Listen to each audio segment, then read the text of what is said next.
We have to approach it as such. It's therapy, it's advice. The third thing, and the final thing before I give you some advice on how to build this relationship, including myself. All of us need to enhance our relationship with the Qur'an. None of us can claim that we have a satisfactory relationship with this book. None of us can claim that. The third bit of introductory attitude that I want myself and all of you to carry is that the Qur'an is what's called maw'idah. Maw'idah. Allah says, قَدْ جَاءَتْكُمْ مَوْعِظَةٌ مِّن رَبِّكُمْ. What has come to you is heart-penetrating counsel. The kind of advice that gets right to you. Sometimes you hear advice from your friends and it just goes one ear out the other. Sometimes you hear a khutbah, you don't even know what happened. The guy says, إِنَّ الْحَمْدَ لِلَّهِ نَحْمَدُهُ وَنَسْتَعِينُهُ. We're out.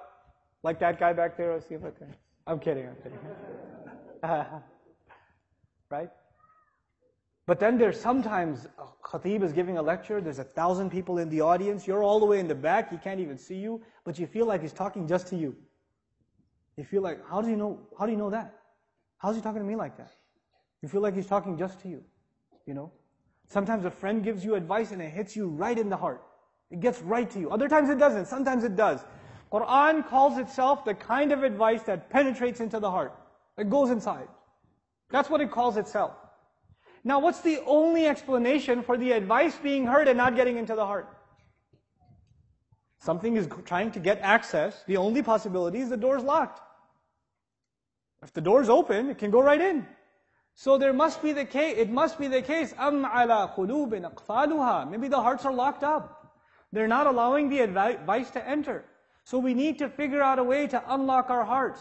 Because I tell you, in your life and in my life, we know, when we hear advice that we know is true, that makes us want to change who we are and what we've been doing, you can't help but shed a tear. I don't care if that advice comes from your friend, your mother, your wife, your boss, whoever. When advice comes that hits your heart, you can't control your eyes. It doesn't matter how big you are. It doesn't make a difference. The eyes start shedding a tear. When was the last time you and I heard the recitation of the Qur'an and the eyes couldn't help themselves? And if that hasn't happened, there's some indication, there's some locks that need unlocking. There's some work needs to be done. That hasn't been done, subhanAllah. That's the reality of the matter. All of our knowledge, all of our ibadat, all of our accomplishments aside, all the MSA programs aside, guys, the volunteers, I really appreciate you guys who put this program together. All this work, and you still can't cry in prayer, you're still at a loss. And if nobody showed up here today, and you stood in before Allah and said, Ya Allah, I tried to put a program together for your sake, and here's one thing I got out of it. Today when I prayed Isha, I cried. Then it's a success. And that's all that matters. Really, that's all that matters. That for us to really truly get connected to Allah, that's the demand of the Qur'an. That's what it came to do. شِفَاءٌ لِمَا فِي الصُّدُورِ. A cure for what is in the hearts. How can the medicine take an effect if it's not even let in? It's got to be let in first. Then it can be cured. Then it can become a cure. So let's now talk in these few minutes we have together about how to at least practically build that solution. I like to talk, when we talk about reminders, we talk about grand things. When we talk about advice, I believe in talking about advice from a very practical, even minimalist point of view. Things that you can practically do, and that's why I don't like to share much personally, even though I read them for myself for inspiration. I don't like to share stories of the tabi'un and the sahaba, the companions of the Prophet radiallahu anhu ajma'in, who prayed the entire night, or recited the whole Qur'an in a week, or made dua and then it started those stories.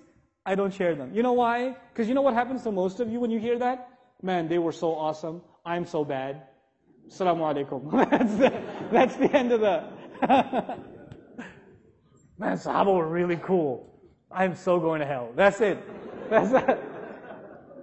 Let's start little by little. أَوَّلُ الْغَيْثِ قَطَرْ ثُمَّ يَنْهَمِرْ. The Arabs have a saying, it says, it's in many other cultures too. The first of the heavy rain is just a drop, then it pours, right? Let it build little by little. The first thing you got to do is you have to discipline your life, people.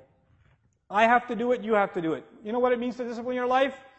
Go to sleep early. Pray Isha and go to sleep. Don't go to the hookah joint until 12:30 a.m. Don't go see a movie. Don't go hang out with your friends. Don't watch Islamic lectures until 2 in the morning. Do not. It is not beneficial for you. Pray Isha and go to sleep and wake up early.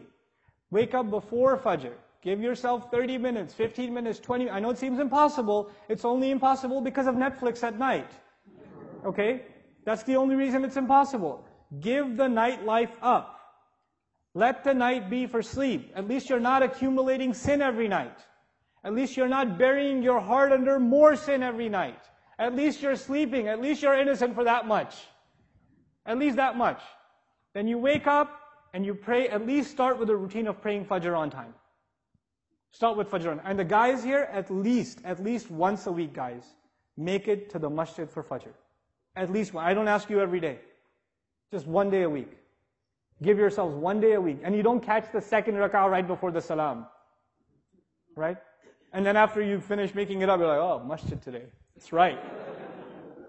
You're like pointing at the right now. You wrote that down? You got that? You got that? Fajr? You're like, yeah.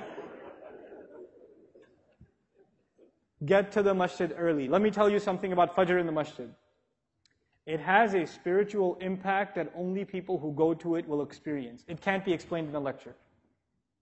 When you go to it, when you go to the prayer, and you sit there in the masjid quietly, and you wait for the prayer to start, and you sit there and you recite Qur'an, and you ask Allah to forgive you in those morning hours, and then you stand next to other believers and countless armies of angels, and you stand and you pray in front of Allah in that early morning, giving up your sleep, which only happened because you gave up your nightlife.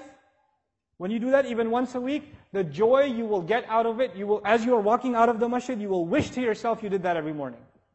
I swear to it. I guarantee it. You're going to walk out of that masjid saying, man, I wish I could do this every morning. You really will. But start with once a week. Start with once a week. Don't make Friday night party night. You just came out of Salatul Jumu'ah. That's why the shayateen do extra heavy advertising for Friday night. That's why movies come out on Friday nights. Because they know they have to ruin 1/5 of the world's population's ibadah. They just went to Jumu'ah. How can we undo Jumu'ah? Well, there's a new movie premiere. Right?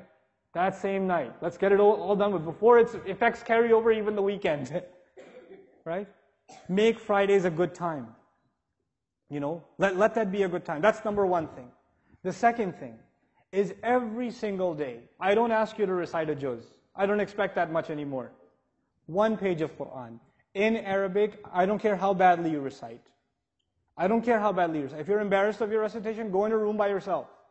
Lock it up. But recite it out loud.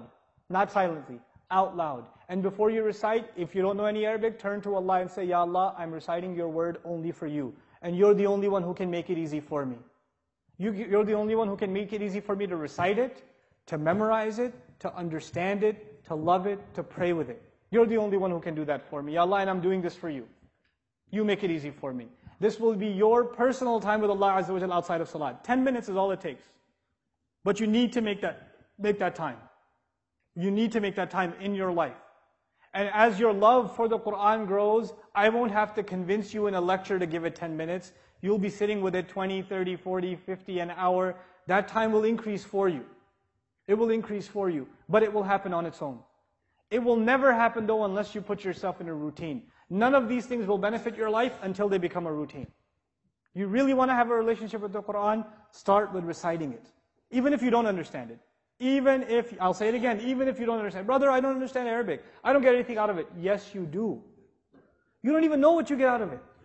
You're trying to imitate the words of Allah as He revealed them. You don't think there's a benefit in that? There absolutely is. My teacher, I asked this question when I was dumb, not too long ago. I asked my teacher, what's the point of reciting Qur'an? You don't even know Arabic. What do you get out of that? He said, let me tell you a story. This is my teacher, Sheikh Abdul Ghani in New York. He told us this story. He said, you know, a boy, he goes to the beach. And actually, he asked his dad the same question. I recite Qur'an, but I don't understand it. What's the point of me reciting it? So his dad took him to the beach. And he gave him a dirty bucket. It had holes in it though. He said, go fill it up with the beach water. Go fill it up. So the boy goes to fill up the water. And he brings it back. By the time he brings it back to dad, what's happened already? It's empty. He goes, go fill it up again. So he sent him like 5 times, back and forth, back and forth, back and forth. He goes, Dad, there's no point, it's empty. He goes, yeah, but you notice a difference? He goes, yeah, it's clean. He goes, now you get it? He goes, oh. Now those of you who still don't get it, you're clearly on Facebook too long. Right? Your brains have melted. Right? Spend time reciting Qur'an. Then the third, just a little bit of practical recommendations for you guys. The surahs that you've already memorized, chances are they are from the 30th juz. Is that true? Surahs that you've already memorized, chances are they are from juz amma. One of my personal motivations to do an explanation of juz amma was just that. That if Muslims don't know the whole Qur'an, at least they know some things from juz amma. I don't say this out of my own, like to promote our program or anything else. I'm just giving you advice. If you guys can benefit from the recordings that we have of the 30th juz, don't listen to the whole thing. You don't have time for it, it's fine. Just listen to the surahs you've already memorized. Not a translation, an explanation of the surahs you've already memorized, the surahs that you're going to be using in prayer anyway. The ones you're going to be using in prayer anyway. So at least those surahs that you've been reciting since childhood, now you have a personal relationship and understanding of them. They've enhanced you in some way. Every time you recite them, it's an opportunity for reflection for you. It's an opportunity for you to get closer and closer to Allah's word. These things, we do them in this life. And if you can establish this routine, the last thing, I don't have a huge list of things. I'll review them with you too. First thing was fix your routine. Second thing was find 10 minutes to do what? Qur'an recitation. Qur'an recitation. Third thing was listen to lectures, if not mine, other people's too. Other shuyukh and scholars, there are plenty of tafsir available now. But listen, in addition to reading. I know you'll do reading, but most of you won't do reading. That's why I started with listen. You download it, you passively listen to it in the car. Okay? You're going to find time. When you start reading, you get through 2 lines, you'll fall asleep. I know. I've been there. Right? So, instead of that, might as well, you're forced to stay awake, you're driving anyway, pop it in and just listen to it. Okay? It'll help you tremendously. That's the second thing. Now the last thing. If you can get this into your routine, then you add the next thing. Start memorizing the Qur'an. Even if it's 1 line, half a line, I don't care. Even if it's 1 ayah for a whole week, I don't care. 20 minutes, 25 minutes, whatever it is, full 100% concentrated time on just memorizing the Qur'an. This is your little secret, it's between you and Allah. The more Qur'an you are memorizing, you're telling Allah, Ya Allah, my heart contains 3 more of your ayat. Ya Allah, my heart contains 2 more of your surahs. It's enhancing your love for Allah, and it's enhancing your love for the Qur'an. And the more Qur'an you memorize, then the more Qur'an you study, and the more Qur'an you use in your prayer, and it's becoming more and more and more of a companion in your life. But it starts small. It starts with 10, 20 minutes a day. Nothing more. If you can fix your morning routine, best time to memorize Qur'an in the morning. Absolutely best time. But don't overdo it in the beginning. If you overdo it like, oh, I heard this lecture from tomorrow, I'm doing tahajjud tonight, then I'm going to go to pray Fajr, and I'm going to memorize Qur'an for 2 hours, that will happen 1 time this year. Okay? That's why you don't overdo it. Just take it easy, little at a time, it will build. Don't rush. Don't rush. Man ta'anna nala ma tamanna. Whoever takes their time will get to where they want to get to. Just take your time. Be patient with yourself and each other, and especially those of you that are younger, that are amazingly good at wasting your time, especially if you're in college. Find friends that you can do